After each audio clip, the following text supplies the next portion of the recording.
من فيض مولانا الغفور قرآن رب العالمين جاء لنا نبراس نور فيه السعادة واليقين أسمى المعاني في السطور نسمو بها دنيا ودين نلقى الشفاعة في النشور بدلائل النور المبين في حفظه تحلو الأمور ما خاب من يرجو المعين نلقى الشفاعة في النشور بدلائل النور المبين بدلائل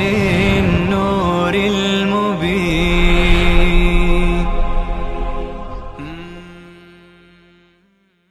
أعوذ بالله من الشيطان الرجيم.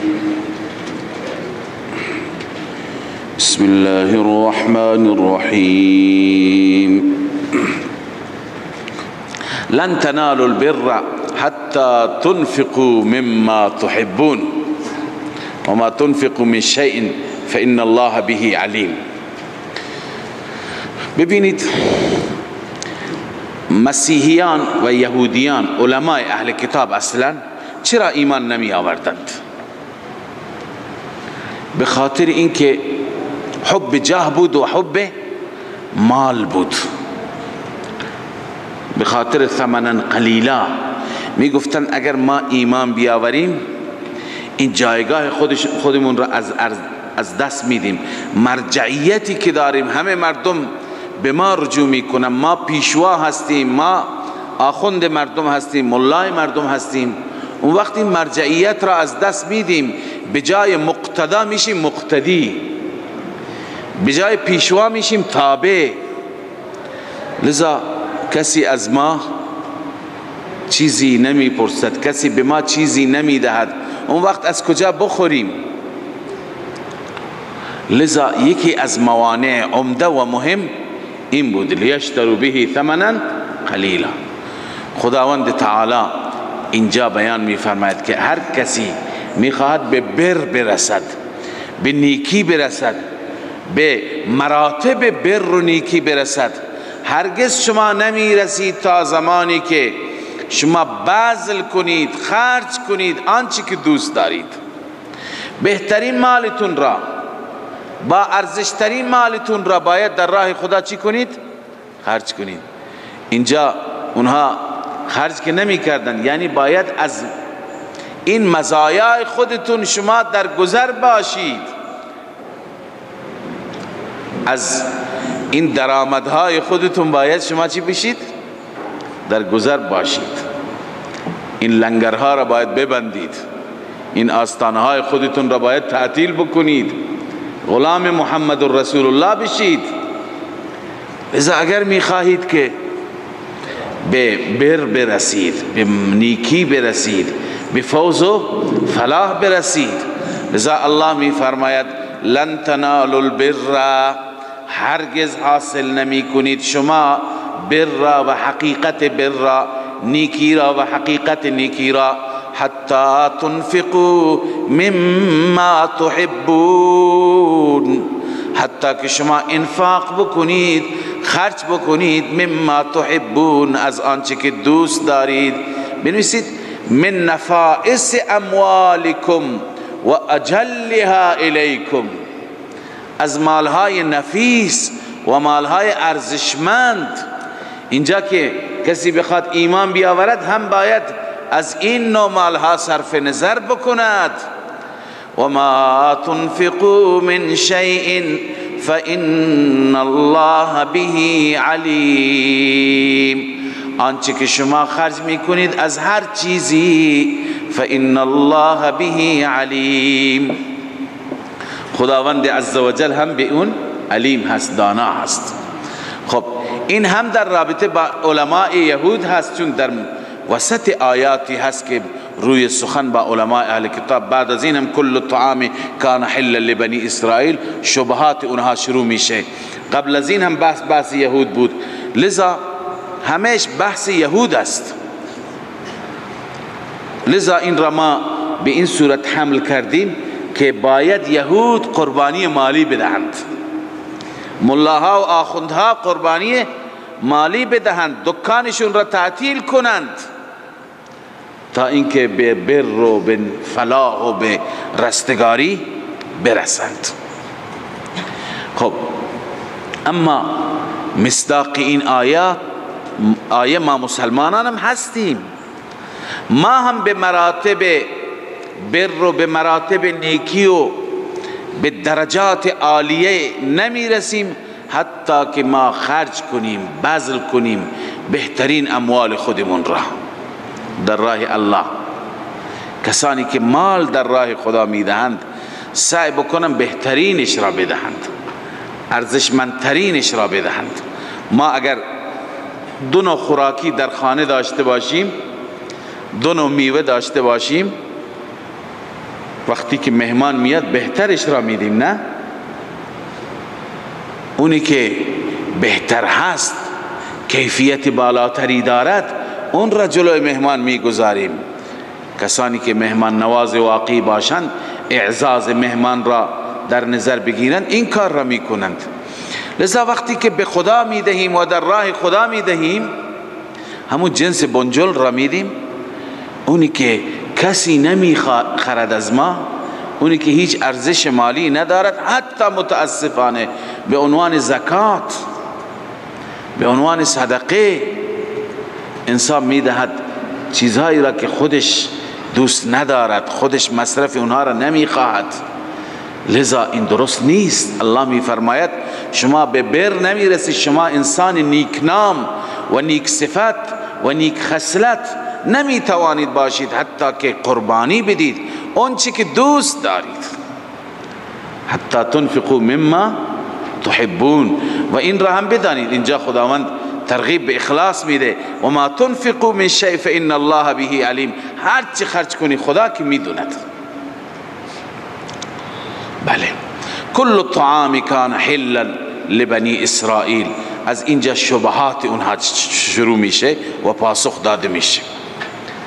یکی از شبهات اونها این بود که این پیغمبر چه پیغمبری هست که با پیغمبران گذشته هیچ نوع هماهنگی و موافقتی نداره. میگه دین من مثل دین اونهاست، در حالی که در دین حضرت موسی یا در دین یهود شتر حرام بود، گوشت شتر حرام بود. این پیغمبر میگوید که گوشت شتر حلال است. دو، همه انبیا به طرف بیت المقدس نماز میخواندند، قبله بیت المقدس بود. این آمد و قبله را عوض کرد، کعبه قرار داد. لذا این چه پیغمبری هست که موافقت و هماهنگی با انبیاء گذشته ندارد؟ الله می فرماید کل الطعام کان حلا لبنی اسرائیل. همه طعام حلال بودن برای بنی اسرائیل، هیچی که حرام نبود. الا ما حرم اسرائیل علی نفسه، مگر آنچه که اسرائیل بر خودش، اسرائیل یعنی یعقوب علیه السلام، حضرت یعقوب بر خودش حرام کرد. چرا حرام؟ به معنی حرام شرعی نه، بلکه ممنوعیت پزشکی، ممنوعیت طبی. تفسیر کشاف علامه زمخشری می نویسد اشارت علیه الاطباء باجتنابه. یعقوب علیه السلام را طبیبان گفتند، پزشکان گفتند که از گوشت شتر پرهیز کن. ففعل ذلك باذن من الله. اونم پیغمبر خدا بود، از خدا اجازه گرفت و این کار را کرد. به خاطر مریضی، بعضی میگن که عرق النسع داشت یا مریضی دیگری که داشت، لذا عرض کنم که به خاطر اون طبیعتش، مریضیش و ممنوعیت پزشکان بر خود حرام کرد، دیگه مصرف نکرد، استفاده نکرد. من قبل ان تنزل التورات، اینم خود اسرائیل بود، خود یعقوب بود، اون زمانی خبری از تورات نبود. کی گفته که این حرام است؟ اگر شما میگه حرام است بیارید تو تورات نشون بدید، آیا چنین چیزی هست؟ قل فأتوا بالتورات فاتلوها ان کنتم صادقین. الله می فرماید تورات را بیاورید تلاوت کنید اگر شما صادقید، اگر شما راست میگویید در تحریمش و دروغ. پس اگر دروغ میگویید تکلیفتون. فمن افترا علی الله الكذب من بعد ذلك فاولئک هم الظالمون. رب العالمین می فرماید هر کسی که افترا بگوید بر الله، دروغ را نسبت بده، من بعد ذلك یعنی بعد از ظهور کذب. من بعد ذلك یعنی چی؟ بعد از ظهور دروغ. فاولئک هم الظالمون. ثمره افترا، این انسان ها ظالم هستند، این افراد ظالم هست. قل صدق الله. خب این اشکال دوم که چطور این پیغمبر میگوید که من بر دین انبیا هستم، متبع انبیا هستم، در حالی که به قبله انبیا احترام نمیگذارد، به بیت المقدس نماز نمیخواند، به طرف کعبة الله. الله عزوجل میگه آیا مرجع اصلی شما ابراهیم نیست؟ قل صدق الله. الله درست میگوید. ای فی جمیع ما ذکر فی حکم التوحید و دفع الشبهات.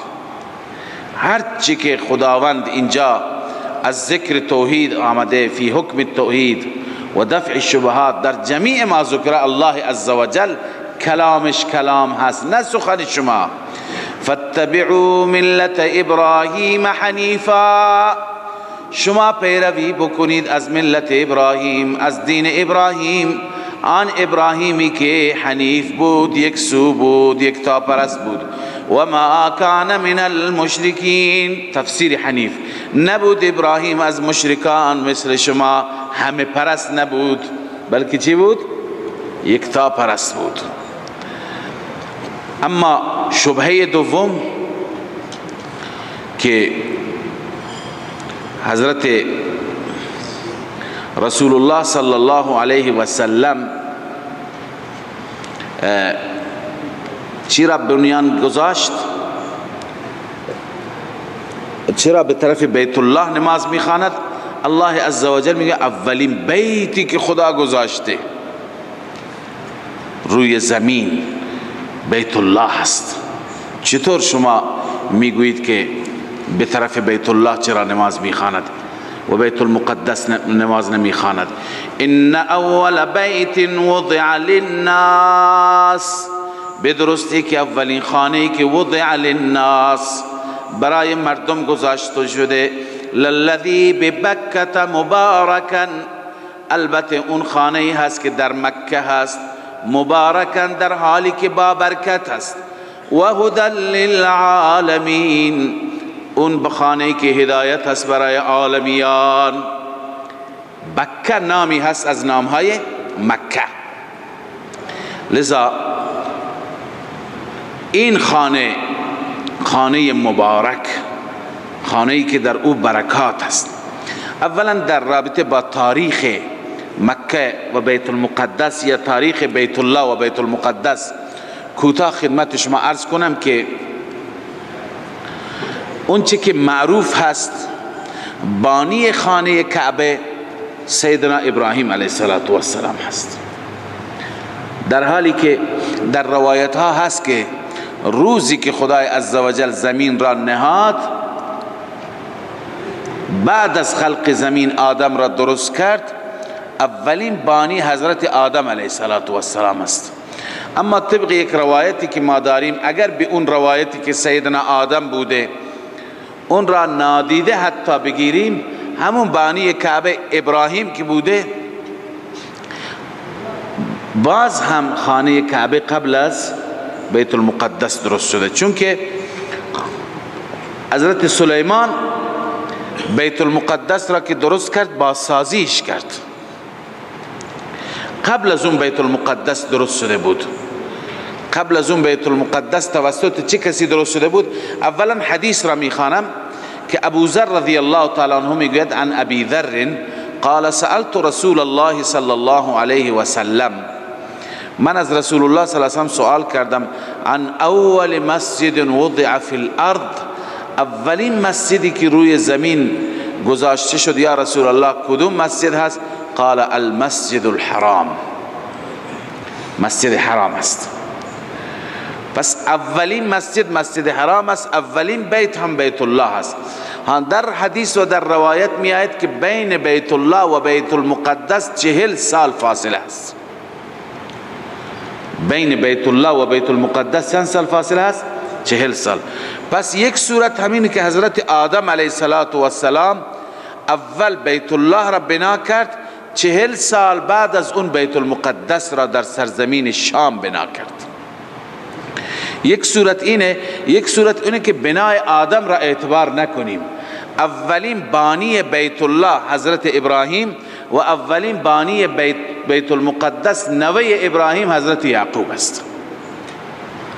نوه ابراهیم که حضرت یعقوب است. لذا بین ابراهیم و بین یعقوب که بیت المقدس را بنا کرد چند سال میشه؟ 40 سال میشه. بعد از اون حضرت سلیمان علیه السلام که بعداً آمد مستحکم کرد و تجدید بنا کرد. لذا الله می فرماید که اولین بیتی که وضع شده بیت الله هست که للذی ببکة مبارکا. مبارکا چرا فرمود؟ تفسیر قرطبی نوشته جعله مبارکا لتضاعف العمل فيه. مبارک خدا میگه چون هر چیز برکت میکند. نه یکی به 100,000. یک نماز شما اینجا میخوانید یک نماز است، اونجا میخوانید چند نماز است؟ 100,000. پس لتضاعف العمل فيه، عمل اونجا چند برابر میشه. فالبرکت کثرت الخیر. پس برکت معنیش چی هست؟ کثرت خیر، خیر زیاد هست. قرطبی و بعضی گفتند تفسیر خازن نوشته قیل لأن الطاعات و سائر العبادات مبارک و برکت گفته شده چون که طاعات و همه عبادات تتضاعف، اونجا افزوده میشه و یزداد ثوابها عنده، در اون بیت و در اون مسجد ثواب اضافه میشه.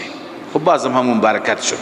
لذا الله می فرماید مبارکا، مبارک هست و هدی للعالمین، هدایتی هست برای عالمیان، برای جهانیان. الله عزوجل عالم را هدایت می فرماید.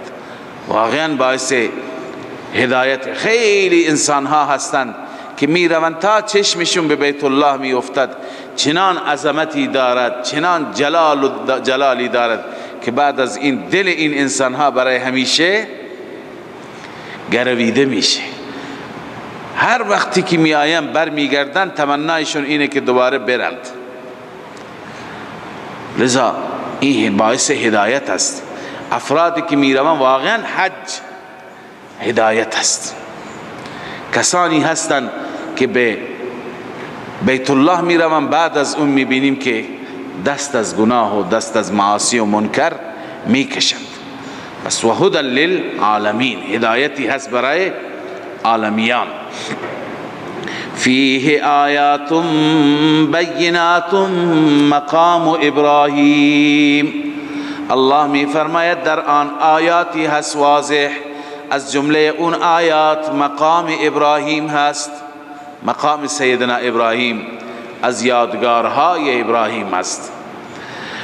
و من دخله کان آمنا، هر کسی که اونجا داخل بشه اون ایمن هست. این هم از آیاتش هست، ایمن هست، خطری او را تهدید نمیکنه. حتی که فقهای ما میگویند قاتلی که قتل کرده جانی که جنایت کرده وقتی که تحت تعقیب است میگریزد میره به مکه، حکام اجازه ندارن بگیرن و اعدامش کنن، بذارن. هر وقتی که خارج شد جای امنی رفته، پناهگاه امنی در دنیا رفته.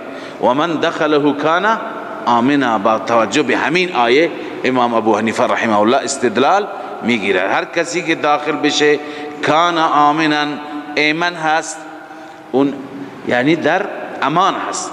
ولله علی الناس حج البيت من استطاع الیه سبیلا. ببین اینا علائم هستند، علائم حقانیت. اولین مبارکن، دومین فیه آیات بینات، و سومی چی هست؟ مقام ابراهیم که یکی از آیات بینات است. چهارمی وان دخلوا کان آمنا. پنجمی ولله علی الناس، این آیه تشریعی هست. ولله علی الناس، برای الله هست بر مردم، یعنی این واجبی هست بر مردم. حج البیت یعنی قصد بیت الله و حج کردن بیت الله. این حج بیت الله برای چه کسی هست؟ شرط فریضه حج من استطاع الیه سبیلا، هر کسی که استطاعت داشته باشد به سوی آن.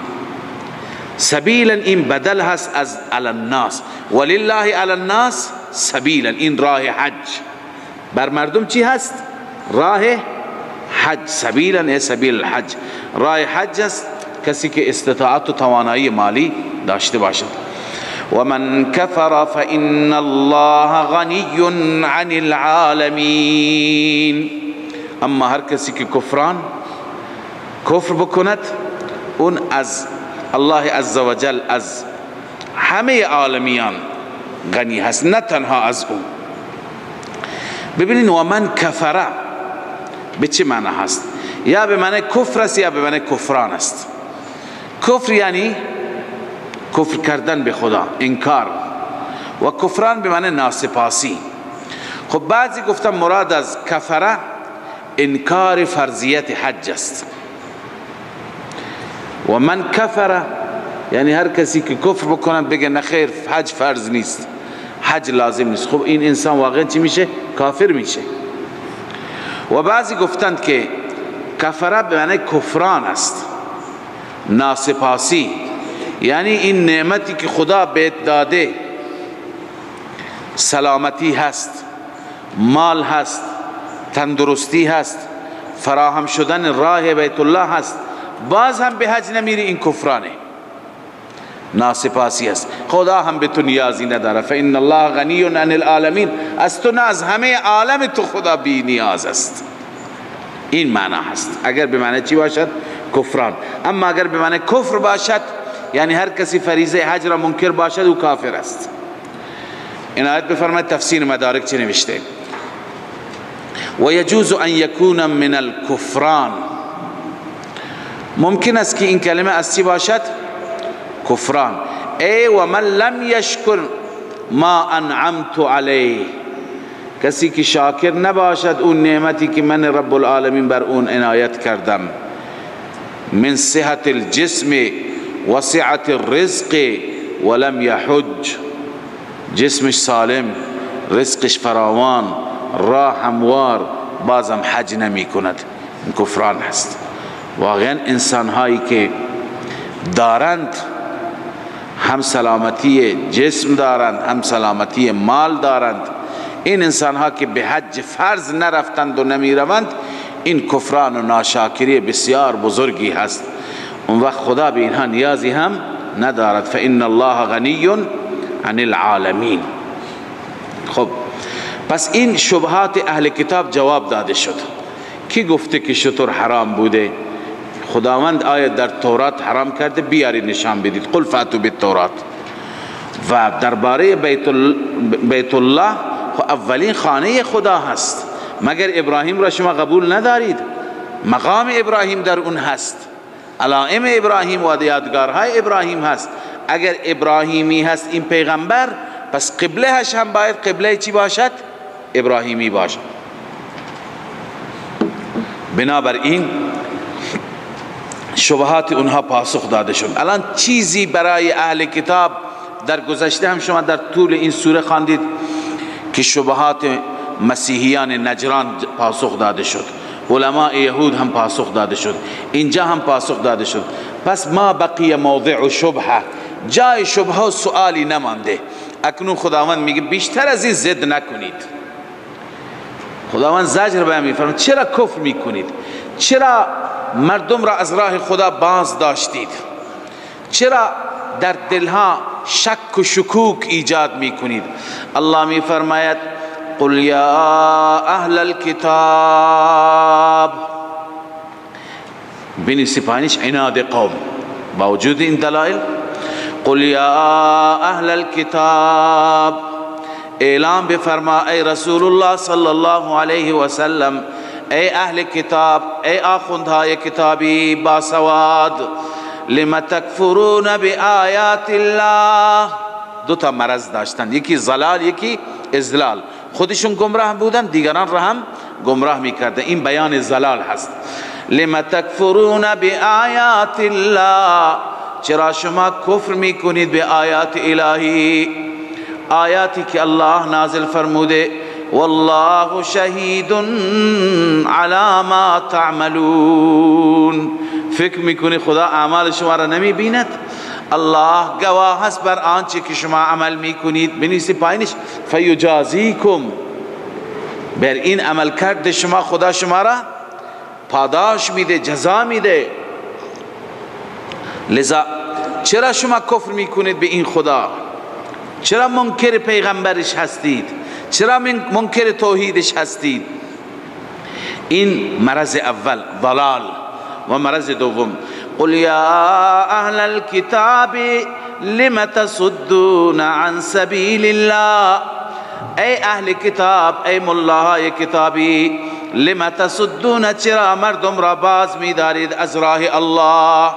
لم تصدون عن سبیل الله، بنویسی الاسلام و احکامه، مردم را باز می‌دارید از راه اسلام و احکام اسلام.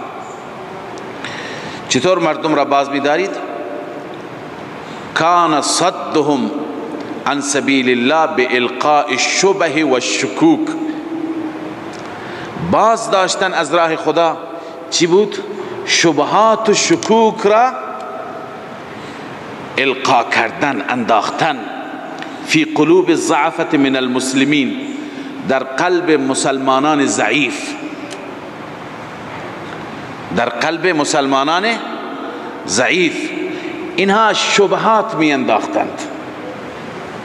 شبهات به وسیله، قبلا خدمت شما توضیح دادم، به وسیله داستان، به وسیله افسانه در مقابل آیه خدا. همینطور داستانهای واهی پوچ، همونطور که خیلی از ملاهای ما هم هستند. وقتی که آیه را میخوانیم، آیه خدا را، رسول الله میگه، خدا بهش دستور میده قل لا املک لنفسی ضرا ولا نفعا، من مالک ضرر و نفع نیستم. یا ولو كنت اعلم الغیب لاستكثرت من الخیر، اگر من غیب بلد بودم همه خیر را برای خودم جمع میکردم. قل لا يعلم من في السماوات والارض الغیب الا الله، هیچ کسی بغیر از الله غیب نمیداند. ملا آخوند میاد توجیه میکنه، میگه نه، یکی علم غیب ذاتی هست و یکی علم غیب عطایی هست. اینجا از پیغمبر و پیغمبران نفی غیب شده، ذاتا ندارن، اما عطاً خدا بهشون داده، یعنی فریادشون بزنیم. وقتی میگن کسی از خدا بغیر از الله هیچ کس نمیتواند که مشکلات انسان را دور بکند، میگه نه، فلان چاه یکی رفت نامه انداخت مشکلش حل شد، فلج بود خوب شد. ببین در مقابل آیه خدا بیا چیکار کن؟ افسانه، داستان، مردم را دچار شک و تردید کن که نسبت به این آیات اعتمادشون چی بشه؟ ضعیف بشه. این را میگن تشکیک، شک ایجاد کردن در اعتقادات، تردید درست کردن. لذا الله می فرماید لم تصدون عن سبیل الله، تفسیر کبیر امام رازی بود نه چی گفت و کان صدهم عن سبیل الله بالقاء الشبه والشکوک فی قلوب الضعفة من المسلمین، در دل مسلمان های ضعیف. لما تصدون عن سبیل الله، چرا از راه خدا باز می‌دارید؟ من آمن، کسی که ایمان آورده، کسی که ایمان به این رسالت دارد. هدفتون چی هست؟ تبغونها عوجا، ای تلقون الشبهات فیها، شبهات را شما القا میکنید، تشکیک میکنید. و تبغونها عوجا، در آن سبیل الله شما عوج و کجی را میطلبید، میخواهید که مردم کج برند، راست نرند، بر صراط مستقیم نباشند، بر صراط کج باشند. تبغونها عوجا و انتم شهداء، در حالی که خود شما هم گواه هستید. گواهی چی هستید؟ خودتون گواهید که تورات این دین را تایید کرده، خودتون گواه هستید که تورات دین اسلام را و قرآن کتاب خدا را حق میداند. باز هم کسانی که بر این مسیر میآیند شما اونها را میخواهید از اسلام فاصله بدهید. و انتم شهداء، تفسیر قرطبی نوشته و انتم شهداء ان فی التورات مکتوبا، شما هم گواه هستی که در تورات نوشته شده که ان دین الله الذي لا يقبل غیره الاسلام، دین خدا، دینی که بغیر از او قبول نشود چیه؟ اسلام هست. شما هم میدانید. و ان فیه نعت محمد صلی الله علیه و سلم، و شما هم میدانید که در این تورات صفت محمد صلی الله علیه و سلم وجود دارد. و انتم شهداء، شما گواهید.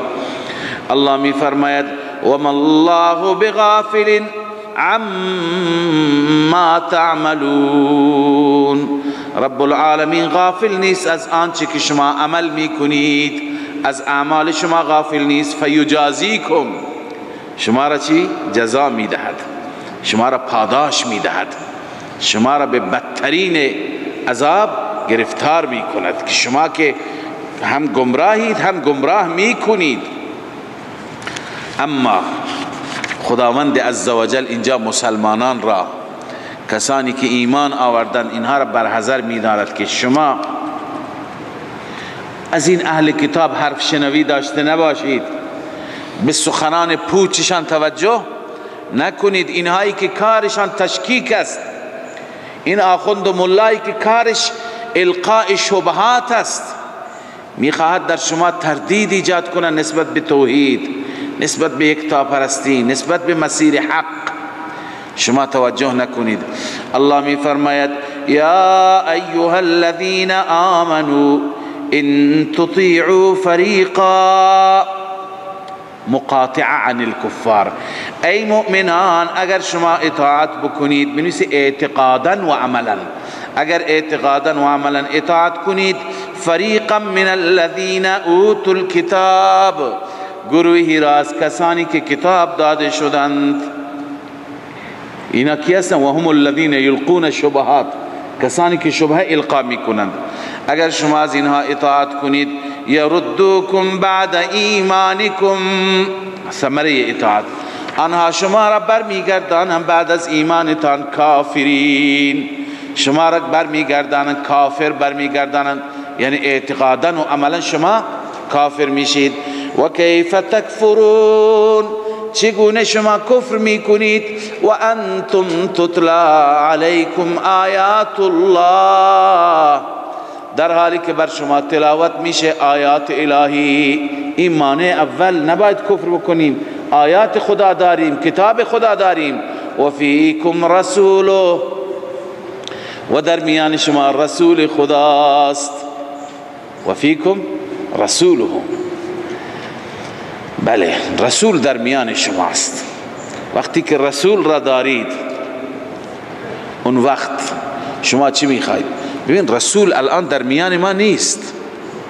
اینجا خطاب صحابه راست، اوس و خزرج راست که شما از این یهود، چون با یهود خویشاوندی هم داشتن، نسبت قرابت هم داشتن، شما رسول الله را که دارید از اونها حرف شنوی داشته نباشید، از رسول الله حرف شنوی داشته باشید. اما ما مسلمانان بعدی در میان ما رسول نیست، اما سنت رسول هست، گفتار رسول هست، راهنمایی های رسول هست. ببینید آلوسی این را خوب باز کرده. و فیکم رسول والاکثرون على تخصیص هذا الخطاب باصحاب رسول الله صلی الله علیه وسلم. اکثر مفسران معتقدند که این خطاب اختصاص دارد به اصحاب رسول الله او الاوس والخزرج، یا اختصاص دارد به اوس و خزرج که با یهود نسبت خویشاوندی داشتند. و منهم من حمله عاما لسائر المؤمنین، بعضی ها این را عام کردن، گفتند همه مؤمنان را شامل میشه. من حمله عاما لسائر المؤمنین و جمیع الامه. خب مگر در میان مؤمنان امروز رسول هست؟ نیست. و علیه معنی کونه صلی الله علیه وسلم فیه، این که میگن رسول الله فیهم در میان اونها هست، معنیش چی هست؟ آثاره و شواهد نبوته، آثار رسول الله، شواهد نبوت رسول الله فیهم در اونها هست. چون این آثار رسول الله و شواهد نبوت تا کی هست؟ لانها باقیه حتی یأتی امر الله، تا وقتی که خدا بخواهد هست. روح المانی. پس وفیکم رسول به این معنی هست. و من یعتصم بالله، هر کسی که چنگ بزند به ریسمان الهی، فقد هدی الی صراط مستقیم، به درستی که این انسان هدایت یافته شد. یعنی به ریسمان الهی چنگ بزند، خدا می فرماید به قرآن، به سنت رسول الله، به شواهد و آثار نبوت، نه به سخنهای تشکیکانه ملا و آخوند، اونی که از شبکه فقط القاء شبهه می کند. جوان بی خبر، بی آگاه، بدون اطلاع میره گوش می کند، دچار شک و تردید میشه درباره خدا، درباره نبوت رسول الله صلی الله علیه وسلم. مسیحیان امروز بر علیه رسول الله دارند دچار شک و تردید میکنند. مشرکان درباره توحید و یکتاپرستی شک القا میکنند. لذا نباید کسانی که قرآن و سنت دارند خودشون را از قرآن و سنت بی نیاز بدانند و به طرف اونها بروند.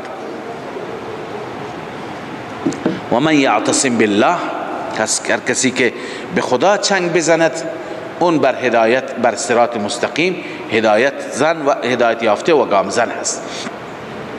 یا ایها الذین آمنوا اتقوا الله حق تقاته ولا تموتن الا وانتم مسلمون. بعد از اینکه زجر و توبیخ بر اهل کتاب بیان شد، اکنون روی سخن برمیگردد به مسلمانان. خداوند عزوجل در این آیات اصول کامیابی را و اصول فوز را بیان می فرماید. الله می فرماید یا ایها الذین آمنوا اتقوا الله، ای کسانی که ایمان آوردید. اولین اصل خود ایمان است، اصل کامیابی و فوز. دومین تقوا است.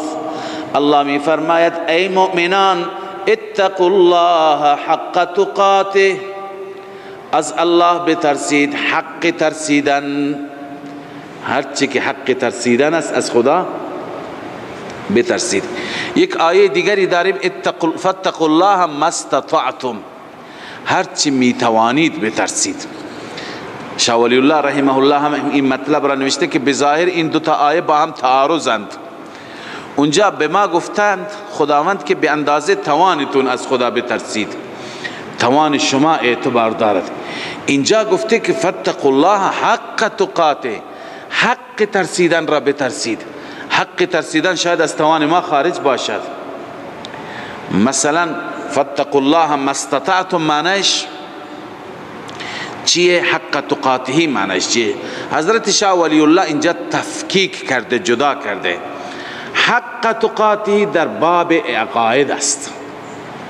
در باب چی هست؟ عقاید است، اعتقادات است. یعنی خداوند عزوجل را آنچنان باور داشته باش، آنچنان بهش ایمان بیاور که حقش هست.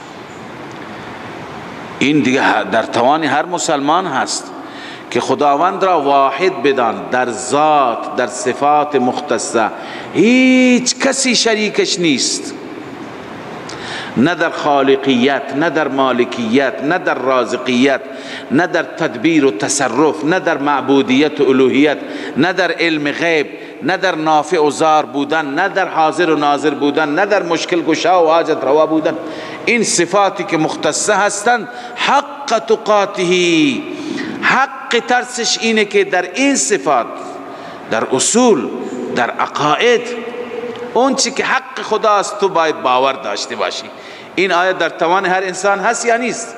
فلج باشد انسان هم این در توانش هست، مریض باشد هم در توانش هست. خدا را اونگونه که هست باور بکن، اونگونه که حق خدا هست ایمان بهش بیاور. پس این برمیگردد به چی؟ به عقاید. اما فاتقوا الله ما استطعتم، هر چی که میتوانید بترسید از خدا. اون در باب اعمال و عبادات است. در باب چی هست؟ اعمال و عبادات. مثلا نمیتوانی که ایستاده نماز بخوانی، معذور هستی، خب هر چی که میتوانی بنشین نماز بخون. نشسته نمیتونی نماز بخوانی، بخواب، استراحت کن و اشاره کن و نماز بخوان. وضو نمیتونی بگیری، معذور هستی، تیمم بگیر، اگر آب نیست تیمم بگیر، اگر هست. ولی مریضی چنانی که نمیتونی وضو بگیری، تیمم بگیر. فاتقوا الله ما استطعتم، معنیش اینه که در باب اعمال اونجا توانایی شما چی دارد؟ اعتبار دارد، ملاک است. اما در باب عقاید نه، اونجا دیگه شما باید به باورهایتون به اون چی که حق خداست باید برسد. اون را از کجا بگیریم؟ از قرآن باید بگیریم. لذا الله می فرماید یا ایها الذین آمنوا اتقوا الله، ای مؤمنان از الله بترسید، حق تقاته، حق ترسیدن را، ولا تموتن الا وانتم مسلمون. ولا تموتن بنویسید دوام تقوا. اول دعوت خود تقوا بود، اکنون دعوت چی هست؟ مداومت بر تقوا. تقوا تا کی باشد؟ تا جوانی، تا زمانی که ازدواج کردیم. ولا تموتن الا وانتم مسلمون، بر شما مرگ نیاید، نمیرید، از این دنیا نروید مگر شما مسلمون باشید، مسلمان باشید، اعتقادا و عملا. جلاله نوشته موحدون، ولی خب اعتقادا و عملا، اعتقادا شامل چی میشه؟ توحید میشه، و عملا همون اخلاص در عبادات، تقوا. شما لذا تا آخر که نمردید شما باید تقوا داشته باشید. واعتصموا بحبل الله جمیعا ولا تفرقوا. اینجا خداوند این آیه را که واقعا و آیه وحدت است، به عنوان وحدت مسلمانان دستور میده. ببینید وحدت واجب است، دستور خداست، اما ببینید محور وحدت باید چی باشد؟ خب ما که با همه مسلمانان باید وحدت بکنند روی یک محوری که اون محور را باید همه قبول داشته باشیم. اگر در اون محور اختلاف داشتیم وحدت مشکل میشه. الله می فرماید واعتصموا بحبل الله، شما چنگ بزنید به ریسمان الهی. ریسمان الهی، حبل الله، همه تفسیر کردن قرآن. ریسمان الهی چی هست؟ قرآن هست. بحبل الله جمیعا، همه تان، ولا تفرقوا، متفرق نشید. ببینید وحدت ما بر چی هست؟ بر محور قرآن است. متوجه نمیشید چی دارم عرض میکنم. وحدت ما بر چی هست؟ محور قرآن است. یعنی به مطالب قرآن، آنچه که در قرآن آمده، چه از باب عقاید هستند چه از باب اعمال هستند، ایمانیاتند، عباداتند، بر اونها باید چنگ بزنیم، اونها را محکم بگیریم، همه متحد بشیم، هر چی که قرآن گفته بهش ایمان بیاوریم، باور کنیم، دیگه از خود اضافه نکنیم. پس محور بزرگترین دعوت قرآن چیه؟ توحید هست، نه؟ یکتا پرستی هست. پس محور دعوت، محور وحدت توحید است. محور وحدت چیه؟ توحید هست. یعنی باید همه موحد باشیم، همه بر توحید محکم بچسبیم و متفرق نشیم. باید مسلمانان اینطور باشیم، و الا اگر یکی توحید را قبول داشت که قبول نداشت، تفرق میاد، جدایی میاد. آیه را میخوانیم، مینویسیم، پلاکارت ها، تابلوها، ولی بهش فکر نمی کنیم. الله میفرماید که شما چنگ بزنید به حبل الله، به کتاب خدا. این کتاب خدا را چنگ بزنید، عقایدش را پیاده بکنید در زندگیتان، اعمال و عبادات را پیاده بکنید. خود بخود شما چی هستید؟ متحد. ولا تفرقوا، به خاطر مسائل شخصی، به خاطر پست، به خاطر مقام، به خاطر منمنیت، به خاطر هوای نفس شما از هم دیگه جدا نشید. متوجه شدید؟ پس باید مسلمانان متحد باشند. متحد در چی؟ در عقاید. محور را محکم بگیرند، عقاید قرآنی، هر چی که قرآن گفته، محور را محکم بگیرند، وحدتشون را انشاءالله از دست. اما اگر خدای نکرده محور را رها کنند، به قرآن عمل نکنند، یکی به قرآن عمل میکنه، یکی دیگه به از کنم که نورالظلم شریف عمل میکنه، عقاید را از اونجا میگیره، از تحفه نسا میگیره، خب مشخصه دیگه اینجا تفرق. باید که عقاید را همه از یک جا بگیریم، از محورمون، بعد از اون اصلا تفرق و جدایی نمیاد. الله می فرماید واعتصموا بحبل الله جمیعا ولا تفرقوا، شما چنگ بزنید به ریسمان الهی، به کلام الله همگیتان، ولا تفرقوا، متفرق نشوید. واذکروا نعمت الله علیکم، یاد کنید نعمتهای الله را که بر شما هستند.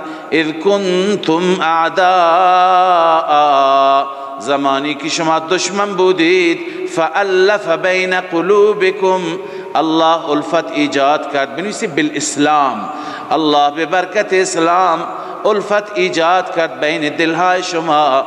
فاصبحتم بنعمته اخوانا، شما با نعمت الله برادر شدید، برادران دینی، برادران اسلامی شدید. و کنتم علی شفا حفرة من النار، نعمت دوم الله می فرماید شما بر لبه و بر پرتگاه حفره بودید از آتش جهنم، گودالی و چاهی از آتش بودید. شما بر شفای اون قرار گرفته بودید، بر لبه این پرتگاه قرار گرفته بودید. لذا اگر در اون حال می مردید که دین شرکی داشتید، عقاید شرکی داشتید، فانقذکم منها، به برکت اسلام الله شما را بیرون کرد. ببینید بعد از وحدت خداوند بحث توحید شرک را بیان می فرماید. شما بر پرتگاه بودید، شما را خدا نجات داد. همین که شما را خدا نجات داد، همین محور نجات را بگیرید و با هم متحد باشید. كذلك يبين الله لكم آیاته لعلكم تهتدون. امتنان باری تعالی، امتنان رب العالمین، رب منتش را می گذارد که كذلك يبين الله، این چنین واضح، شفاف، آشکار الله بیان می کند برای شما آیات خودش را. غرض تبیین چیه؟ هدف بیان چیه؟ لعلکم تهتدون، شاید شما چی بشید؟ هدایت یافته، شما بر مسیر هدایت بیایید و تفرق و تشتت را رها کنید، همه بیایید بر یک مسیر دین، مسیر هدایت، مسیر توحید، یکتا پرستی و خدا پرستی. اون وقت با هم چی میشید؟ متحد میشین. صدق الله مولانا العظیم.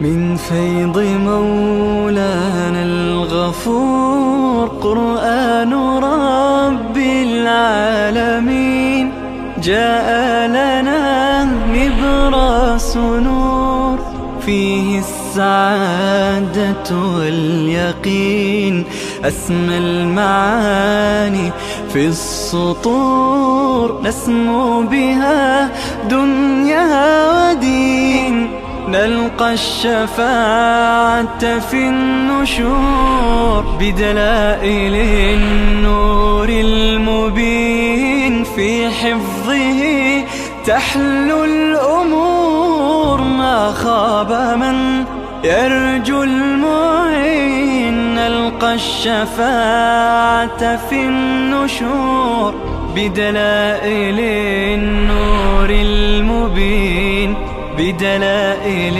النور المبين.